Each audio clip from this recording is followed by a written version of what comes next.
Patient form, please fill it out. Thank you. Let us introduce the spokesperson and student coordinator for the Friends of the Congo, Brother Kambale Musavuli.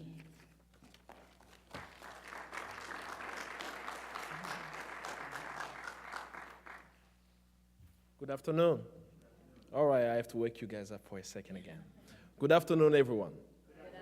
Good, good. I want to take your energy to inspire me to speak to you. That's why I ask the question again. My name is Kambale Musavuli. I'm from the Democratic Republic of Congo. You are here. You probably heard about Friends of the Congo being in Atlanta. And we're here because of an emergency call of what is happening in the Congo. So though you may hear some accents in the microphone, please pay attention because so many of our people have died in our country. So it's really, really serious. It's very important that you are here, and I hope that it will end with you taking actually a concrete action to bring an end to the genocide that's taking place in the Congo. Now, it's only going to be perfect for me to share a story, seeing the Black Madonna in the back. And the first thing I was asking everyone, can somebody give me some background of the Shrine of the Black Madonna? Why do they have a black woman back there? Can anybody kind of tell me how this came about? And the only story that I really wanted to share, the story of Kipa Vinta, a Congolese woman warrior, who in the early 1700s, she mobilized Congolese people to demand sovereignty from who? The Portuguese. Now, many people don't know her story. She was called Dona Beatriz. 21 years old, she scared everybody in that region. Mobilized people in the area, in Angola and the Congo region, and had people following her in thousands. Wow. 21 years old. No, and some of the stories, as you read her story, she will leave from a Monday to Friday, and on Friday she will die, and then wake up again on Monday, 3 days, just like Christ. And she used the story of Christianism, especially of Jesus Christ, being a black person, and the spirit of Saint Anthony was in her and moved her to really inspire others to fight against the Portuguese invasion at the time. People followed that. Her followers ended up in the U.S., in Georgia, by the way, some in South Carolina. There was a rebellion in South Carolina called the Stono Rebellion. Those were Antonians who were following her teaching in Congo. Who did the rebellion? And the rebellion, if for some of us who know what happened there, is because the slave master took the right to pray to the slaves. And they said, no, we are going to pray. You're not going to stop us from doing that. And they organized and mobilized, went to different plantations, did the nocturnal movement. And afterward, some of them were caught, unfortunately, and some were killed and some were shipped off to Haiti. So some of them continued the movement also in Haiti. But all came from a young Congolese woman who, because of her strength, she was burned at stake at age 21 with her infant child. So I wanted to make sure that I share that story with you, now to bring you to the struggle of us today. 6 million people have died since 1996, and it's ongoing. This is the number they are telling us. So I'm going to quote that as a source. But we as Congolese, we know more than that have died due to the conflict. Half of the people dead during the conflict are children under the age of 5. Hundreds of thousands of women raped. You know why? To get access to shiny rocks. That's the way I put it. They want the resources of the Congo. Anybody has a cell phone in here? Ooh. And I'm bringing that up is because we never make connection of the blessings that we have and what it causes on the continent. We just had a presentation at Georgia Tech speaking to the engineering student yesterday, letting them know we need to have class on ethics. Because as an engineer, you're coming up with these ideas of making wonderful things. You don't know that they will have to get the cobalt from the Congo or the copper from the Congo. How are they going to get it? Does it belong to them? Coltan, a mineral that's in your cell phones, come from the Congo. 80% of the world reserve of coltan is found in the Congo. How many of us know that? Do we know that the minerals in the eastern part of Congo have been exploited while there have been booming technology? Look at the past decade, what has happened in technology. Xbox, PlayStation, all of that contain a mineral from the Congo, coltan. 6 million people have died. Is this the first time that happened? No, this is not the first time that happened. 100 years ago, 10 million Congolese people died. Back then, what was the struggle? Berlin Conference, they carve up the African continent, and they give the land the size of Europe to one man, Leopold II, as his personal property. What was he doing in the Congo at the time? He was taking rubber out of the Congo. Why? Because we needed rubber for the tire of our cars and bicycle at the time. Millions were dying. People knew that they were dying. It took African Americans to go to the Congo for the world to know. George Washington Williams, the first African American Civil War veteran, he hears about the Congo before even we had a telephone, goes there on a boat, see it for himself, and he said, why are people who look like me are dying in the Congo? And we can't even take a plane to go to Africa. This guy took a boat to go see for himself what was taking place there. He was so outraged that he sent a letter to the US president at the time saying that what is happening in the Congo is crimes against humanity. Actually, historically, he's the person who coined that term. He inspired others African Americans to go to the Congo. William Shepherd, first African American Presbyterian missionary to the Congo, goes there, started a mission in the Kasai region, was taking the pictures of the atrocities, sending it back to the US. His wife goes with him in the Congo, first person to translate the Congolese language into English, Lucy Gann Shepherd. They worked together in the Congo addressing the situation at the time.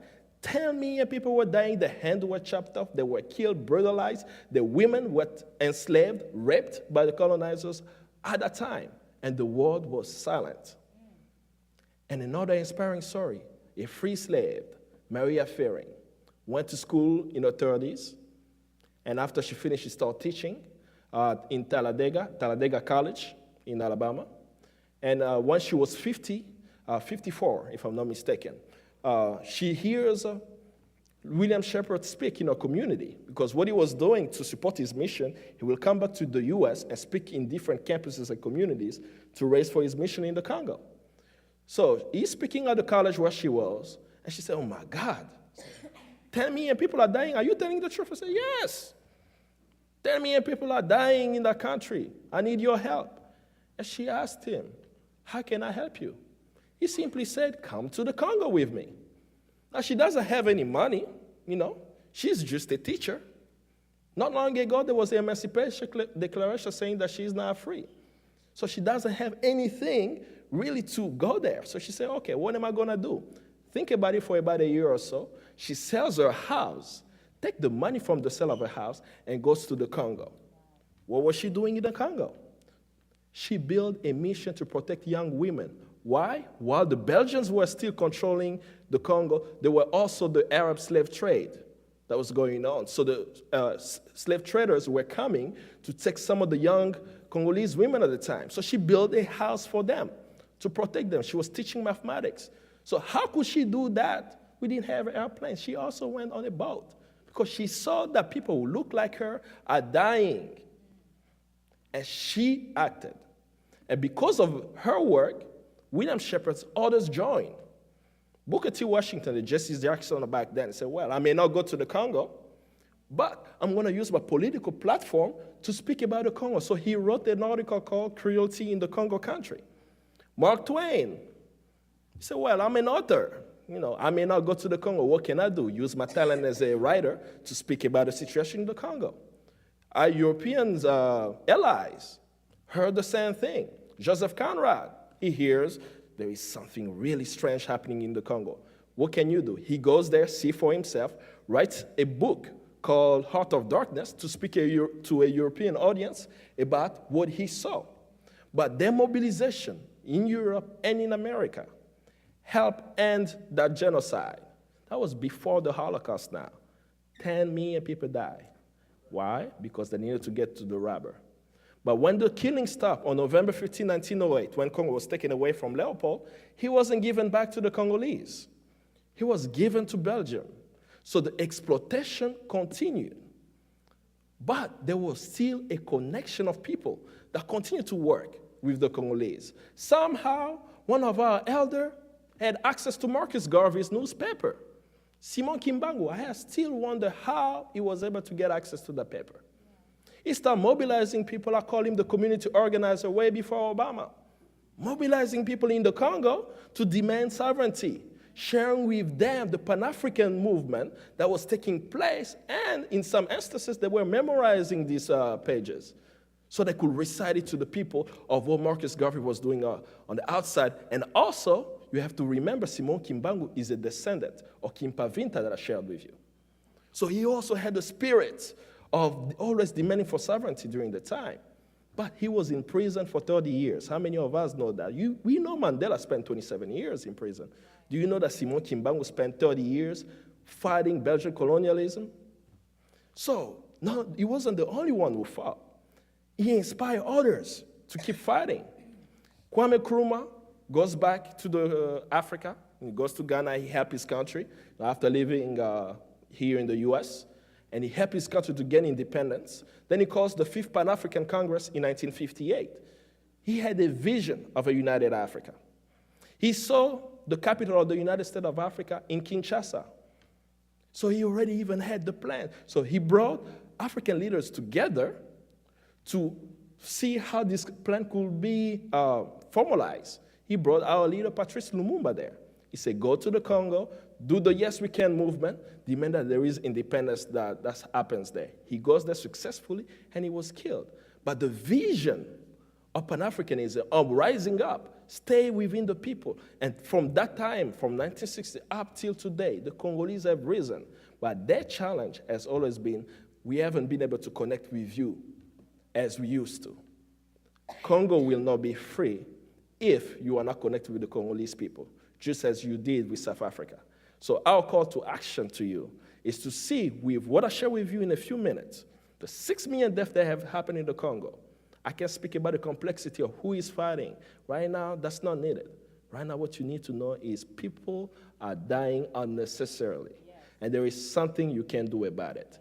Connect with us, and I know Brother Maurice will go into detail on what action you can take now. But I'm leaving you with just the aspiration as you hear it. There is so much you can do. Whatever you do, do it for the Congo. You're a singer, you sing a song about the Congo. You're a poet, write a poem. You want to come to the Congo, we'll help you get there. But be with us until freedom comes to the Congo. Thank you.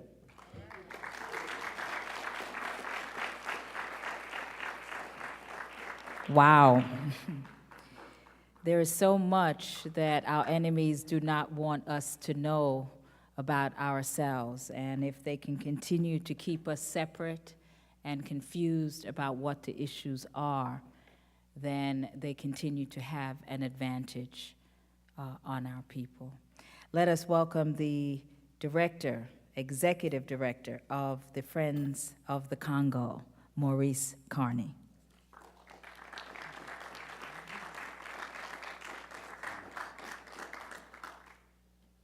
Hotep. Peace, everybody. It's great to be here in Atlanta. I'll be remiss if I didn't thank the Friends of the Congo chapter here in Atlanta for the yeoman's work that they've done in organizing the Atlanta community to support us. So please give them a hand.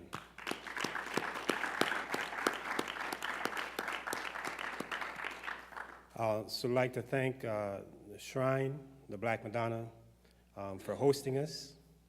I was first introduced to the Shrine through Malcolm X.